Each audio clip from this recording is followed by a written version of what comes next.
Bienvenidos a La Oveja Eléctrica, un espacio en el que hoy reflexionamos sobre las investigaciones en torno al mal, el lenguaje de la deshumanización y los recursos que tenemos para enfrentarla. ¿Qué tal, Pepe? ¿Qué tal, Silvina? Pues sí, es muy importante examinar lo que nos dice la psicología social al respecto. En los programas anteriores de La Oveja Eléctrica hemos visto los estudios del doctor Philip Zimbardo en torno a los sistemas y situaciones que hacen que personas sanas y normales crucen la línea que conduce al mal y a la violencia. En esta ocasión veremos el efecto que tiene el lenguaje en este proceso. El novelista Gabriel García Márquez dice que por donde pasan los hechos, pasan antes las palabras. Las palabras no son neutras. Las palabras con las que rebajamos la dignidad de otras personas conducen a un trato que termina en discriminación, violencia física y linchamientos. En la tercera y última parte de una interesante entrevista llevada a cabo en la Universidad de Stanford, Pepe Gordon conversa sobre este problema con Philip Zimbardo.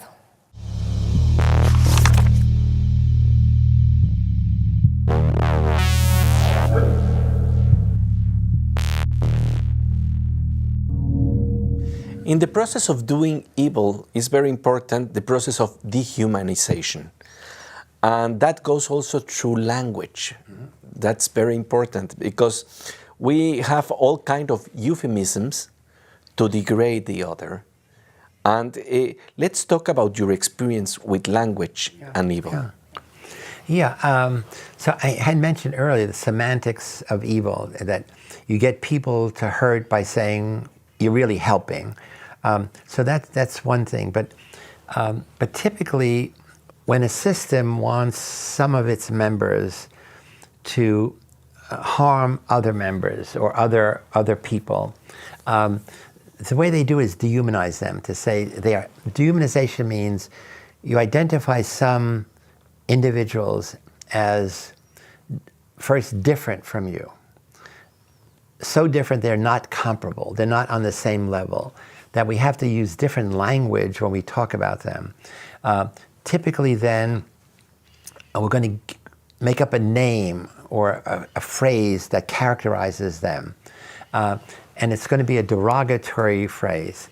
So dehumanization means this group of people are less than human. So non-comparable. In some cases, they're like animals. Okay, we even say they are like animals. And because we think of them as not human, less than human, like animals, the usual rules that govern acceptable behavior are not extended to them. Rules of civility, rules of compassion, rules of kindness, rules of empathy don't apply. And in fact, civil law doesn't apply because they are not comparable. We don't have laws to say, an animal did a bad thing, we're going to punish the animal. Okay. And so, again, this has been true throughout history. We saw this with the Nazis labeling the Jews as mannequins, as objects, as Figuren, they would say. Right. Figuren. There were not corpses. Yeah. Human corpses. There were figuren, mannequins. Yeah, mannequin. But before that, they say, they are vermin. That there are whole movies about Jews, was it Night and Fog, a famous Nazi movie, where Jews are seen as vermin. I mean, like rats eating the grain. And what do you do with rats that eat the grain? You try to kill them. But this has been true always. I mean, in America, there's this big problem now with people in the southern part of America, in Arizona and Texas, wanting to build, endless wall to keep out Mexicans, immigrants. Yes, they call them wetbacks. Wetback. So again, what does that mean, wetbacks? It means these are people who don't even, either they sweat and they don't wipe it off, or they never take a shower. But again, so the language we use. So for example, again, I grew up with Puerto Ricans rather than Mexican. They would call them spics, okay? So that's the drug. Italians would be called dagos or wops. Black people would be called niggers. So there are always a set of derogatory terms that make somebody different from you. And again, we see this now with gender discrimination. So a man who is sensitive would be called a pussy. That is not really a man. He's like a pussy. So it's the first step. So dehumanization begins in the mind, beginning to think of somebody as non-comparable to you, and then that somebody gets extended to a whole group. Now, what happens when you see somebody who's different? He's really smart. That's an exception to the rule. Mm-hmm. So the rule is they are worthless. Worthless Puerto Ricans, worthless Hispanics, worthless blacks, worthless Italians, whatever it is. And so you never change the rule. So you give, well, here's another one. Well, that's two exceptions. So the point is, where you show evidence that the rule doesn't work, the people who administer the rule, the people who are rule guardians, if you will, simply say, no, that's an exception to the rule holds. Those people can't be trusted, et cetera, et cetera. And then in the extreme, you either have laws, as they had in Nazi Germany, or even you have laws that limit where they can live, where they can work, and et cetera. Hay reglas, hay sistemas que dicen que los diferentes son menos que humanos. Eso ocurre con nuestros compatriotas en ciertos sectores de Estados Unidos. Por eso, debemos denunciar inmediatamente ese lenguaje. Eso es lo que hacen los escritores como Amos Oz. Oigamos sus palabras en una entrevista que tuve con él hace unos años.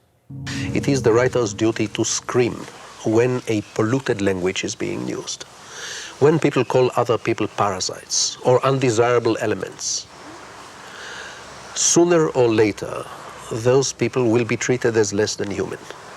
Now, the duty of a writer, because he or she are dealing with words all day, they are experts on the single adjective, on the nuances.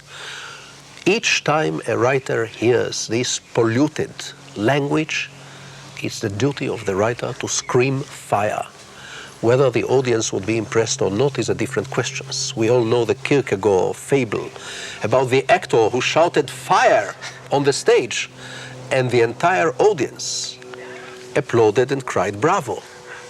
This happens sometimes, but nevertheless, when the language is polluted, I feel the urge and the duty to scream. El novelista Amos Oz nos advierte de los peligros de un lenguaje contaminado.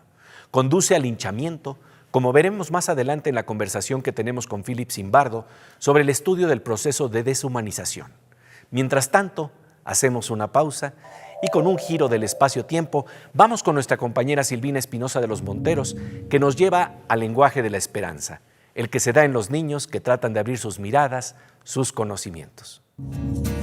¿Qué tal, Pepe? El día de hoy nos encontramos con los alumnos de la primaria Maestro Celerino Cano y juntos resolveremos una pregunta burbujeante. Cuando se han cortado, ¿qué tipo de antiséptico les han puesto? Agua oxigenada. Agua oxigenada. ¿Por qué creen que desinfecta el agua oxigenada? Porque da una reacción química. Al momento de tocar el agua oxigenada de la sangre, se provoca una reacción química. Es cuando sale espuma. Esa espumita mata las bacterias que están dentro de ahí con el oxígeno. Hay una enzima en la sangre que actúa como un catalizador, por lo que el agua oxigenada se descompone y libera el oxígeno. La acción desinfectante tiene que ver con el oxígeno. Estas bacterias no pueden vivir con oxígeno y se llaman anaerobias. Pues bien, Pepe, ahora ya sabemos por qué desinfecta el agua oxigenada. Vamos contigo al estudio, al programa ¡La oveja eléctrica! En efecto, estamos en La Oveja Eléctrica y volvemos enseguida con Philip Zimbardo y sus estudios sobre el proceso de deshumanización del lenguaje que termina en inquisiciones y linchamientos.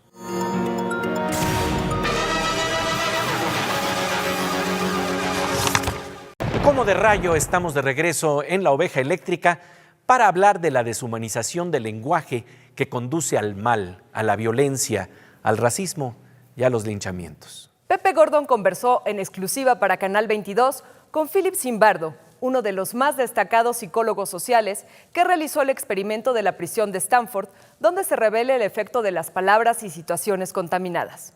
Lo que sigue son los actos que rebajan la dignidad humana.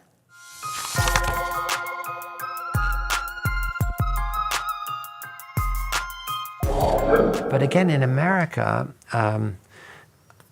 for 100 years, thousands of black people, mostly men, but also some women and children, were lynched and burned alive by Americans I think in 22 different states for some alleged crime. Often it was, abusing a white woman. It might have even been, smiling at her.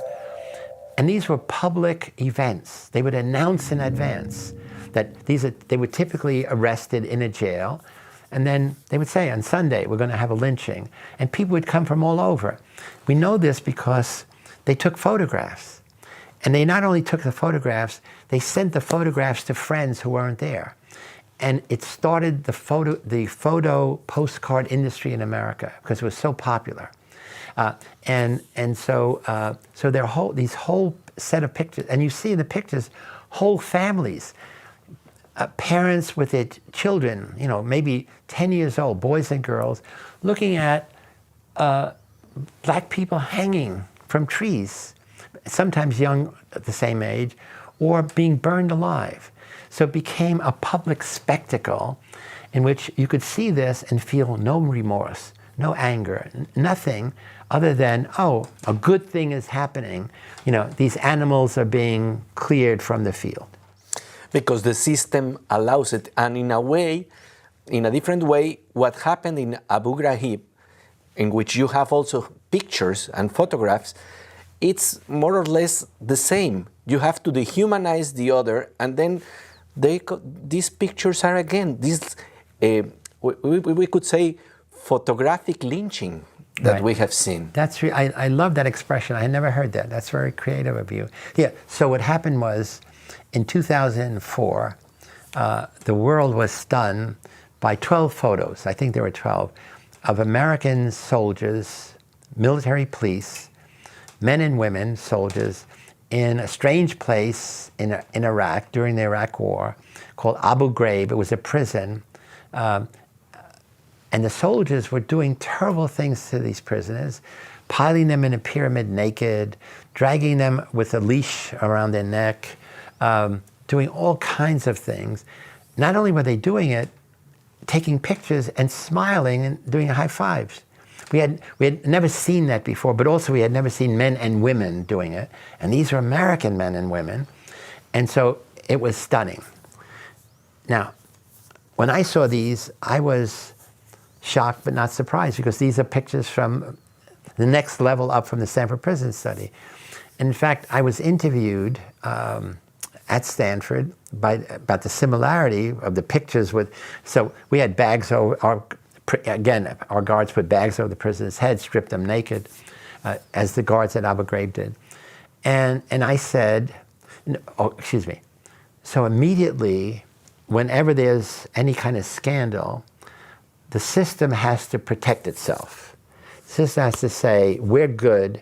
Those are a few rogue soldiers. These are a few bad apples. Bad apples. These are a few priests who don't deserve to be priests, when the scandal of Catholic priests raping children for many years.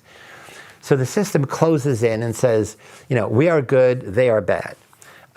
And the military said it, the Bush administration said it, bad apples, bad apples. So I did many interviews to say, I want to believe that this was similar to my prison study, where I knew on day one, August 14, 1971, I had only good apples. I put a lot of time into picking good apples. And what did I do? I put them in a bad barrel, and what came out was bad guards, okay? Cruel, abusing guards. So I want to believe that the American soldiers started off as good apples, and somebody in the system put them in a bad barrel, and the bad barrel is Abu Ghraib. And the problem is that when you're trying to fight this, you can't do it in an individual level, where you are saying there is punishment in society to people that makes evil. But what kind of punishment or what kind of action can reverse that if you don't have tribunals to judge the system? How do you do it? How do you fight a system? ¿Cómo se lucha contra un sistema? Simbardo nos sugiere que el primer paso es no pensar que se trata tan solo de unas cuantas manzanas podridas. Así nos curamos en salud al ignorar el efecto de las reglas del juego invisibles pero reales que alimentan nuestros prejuicios sobre grupos sociales distintos a los nuestros. Más adelante conversaremos con Philip Zimbardo sobre la necesidad de lo que él llama una imaginación heroica para enfrentar el mal. Mientras tanto, vamos a nuestra sección de experimentos científicos caseros que se pueden realizar en el salón de clases. ¿Dónde estás, Aura? Hola Pepe, estoy en la secundaria técnica 99 y tenemos un experimento muy colorido para conocer la densidad de la materia. Para hacer este experimento necesitamos glicerina, alcohol, agua y aceite y el objetivo de este experimento es lograr vaciarlas en una probeta sin que se mezclen. Mientras los alumnos mezclan colorante vegetal en las 4 sustancias, Bere nos va a platicar qué es la densidad. Ok, la densidad es una propiedad intensiva de la materia, que es el resultado de dividir la masa entre el volumen de cada sustancia. Una simple propiedad tan sencilla, que es la densidad del peso específico, puede dar respuesta a muchas cosas. En esta ocasión vamos a hacer lo que es una columna de densidad. Cuando se mezcla el colorante en el líquido, se puede observar una mezcla homogénea, o sea, que nada más se ve una fase. Pero el objetivo de esta práctica es hacer una mezcla heterogénea, o sea, que no haya una mezcla. Vamos a vertir los líquidos en la probeta, tomando en cuenta que la densidad de cada uno se mide en gramos sobre mililitro. Aquí, como podemos ver, la probeta está graduada. Nuestros elementos están formados de esta manera, de tal forma que unos no se mezclen con otros. Por eso es tan importante que la glicerina esté hasta abajo, porque es el que tiene mayor densidad de entre estos. Y el agua debe estar en medio. Es muy importante porque así no se va a mezclar con otros elementos, como el alcohol. Por eso van ordenados así: glicerina, agua, aceite y alcohol. Este fue nuestro experimento colorido para conocer la densidad de la materia. Recuerda que lo puedes hacer en casa. Nosotros regresamos al estudio y seguimos en... ¡La oveja eléctrica! Y seguimos en La Oveja Eléctrica. Después de un corte, volvemos con el doctor Philip Zimbardo, el estudio de la deshumanización y cómo enfrentarla mediante el altruismo, la compasión y la acción.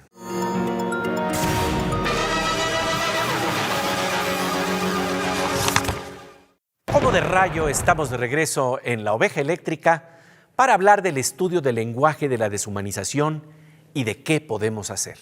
Pepe Gordon conversa con el doctor Philip Zimbardo sobre el altruismo, la compasión y la acción como mecanismos de lo que él denomina imaginación heroica.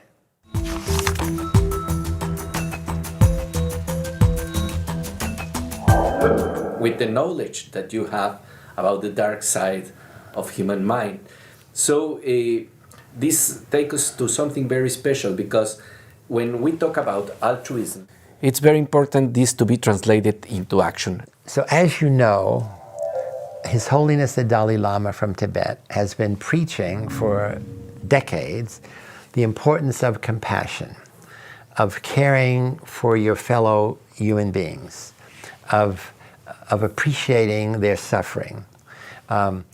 Empathy is feeling the suffering of others. Compassion is really understanding. It's more intellectual, understanding human suffering, human weakness, and sharing that understanding with the person suffering.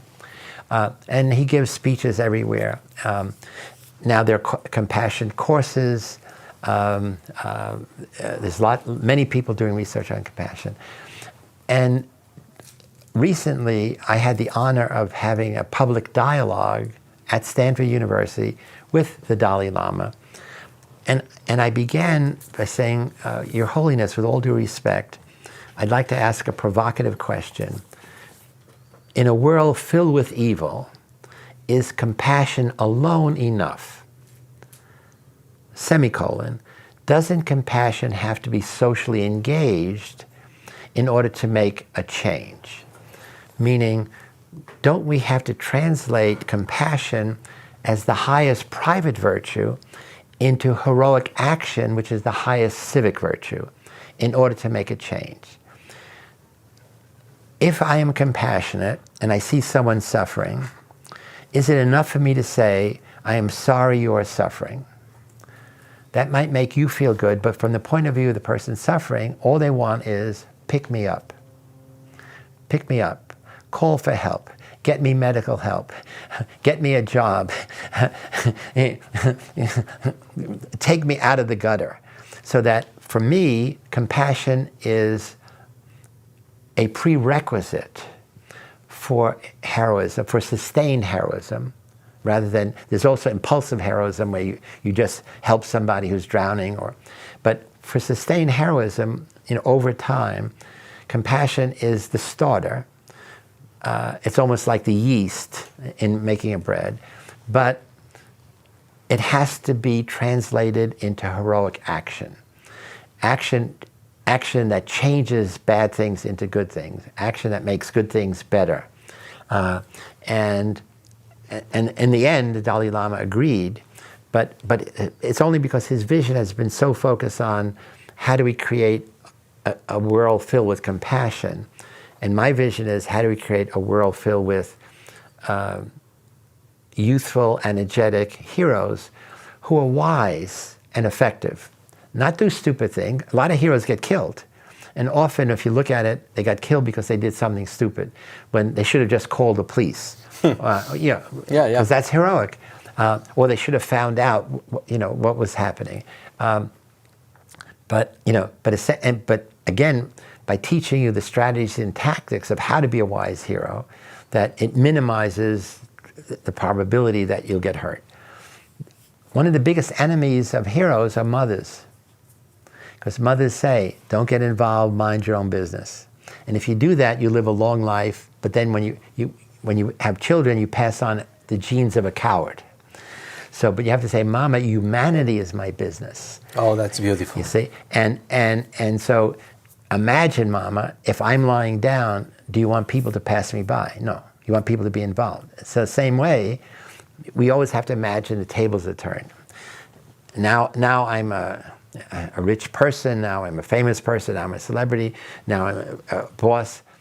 But in my mind, I was there. I was poor, I was an ordinary person, I was a student, I was young.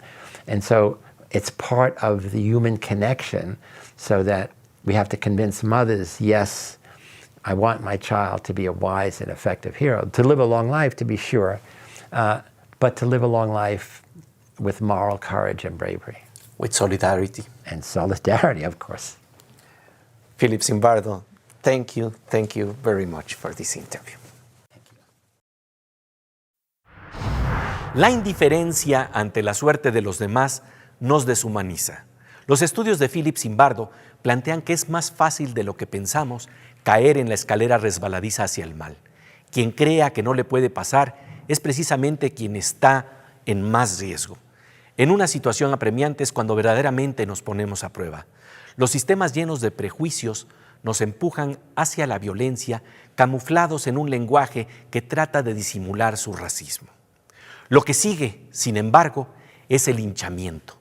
¿Cómo enfrentarnos a ello? La compasión es un prerequisito, pero no se detiene ahí. Lo que sigue es una acción inteligente, una compasión activa para enfrentar el mal, para ayudar a los otros de manera concreta, conscientes de nuestros límites, pero también de nuestras posibilidades. En nuestros tiempos mexicanos es especialmente importante contar con la presencia, el estudio y la reflexión de Philip Zimbardo aquí en la oveja eléctrica. Y pasamos ahora a la sección Aguas con la Morsa con el físico Manuel López Michelón.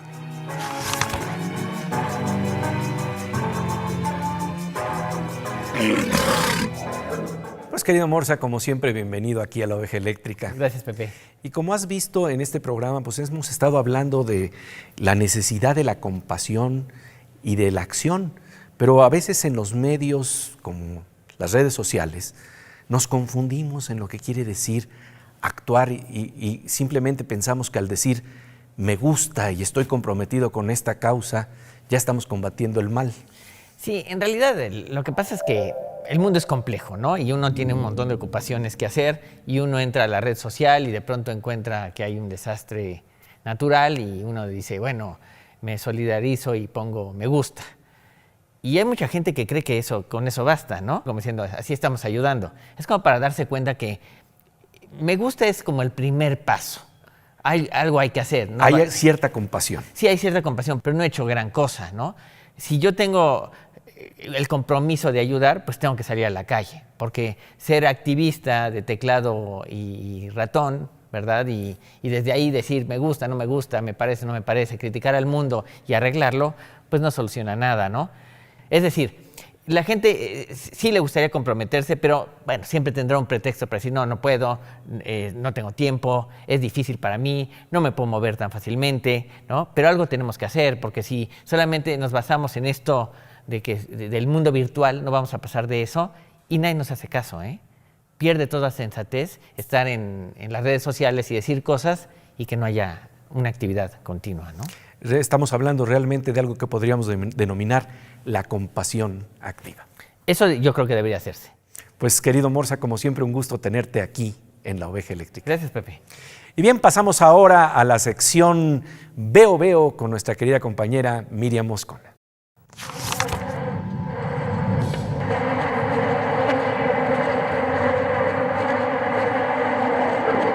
Pues querida Miriam, como siempre, gusto encontrarnos aquí en La Oveja Eléctrica. Como siempre, ¿no, Pepe? Bueno, aquí que tú estás investigando estas zonas plásticas de la naturaleza vistas por la ciencia, hay de repente en la naturaleza imágenes y diseños que desafían la imaginación más desbordada, ¿no? Diseños y ultradiseños. Hoy vamos a hablar de estas presencias que son misteriosas, intocables, rítmicas, coreográficas.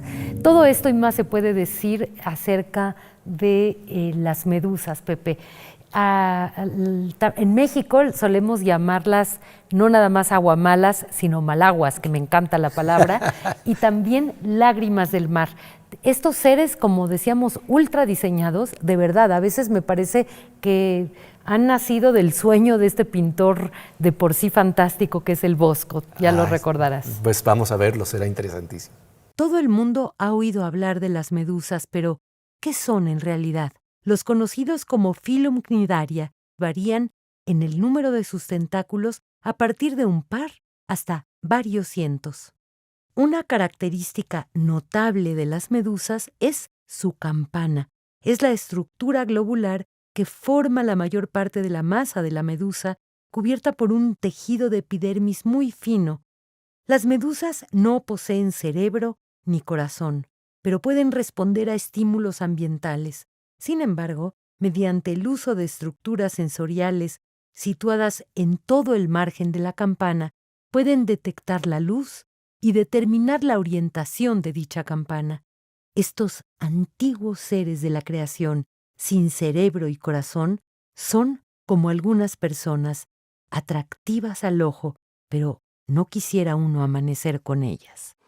Con la mirada de nuestra querida compañera Miriam Moscona, llegamos así al final de esta interesante emisión de La Oveja Eléctrica.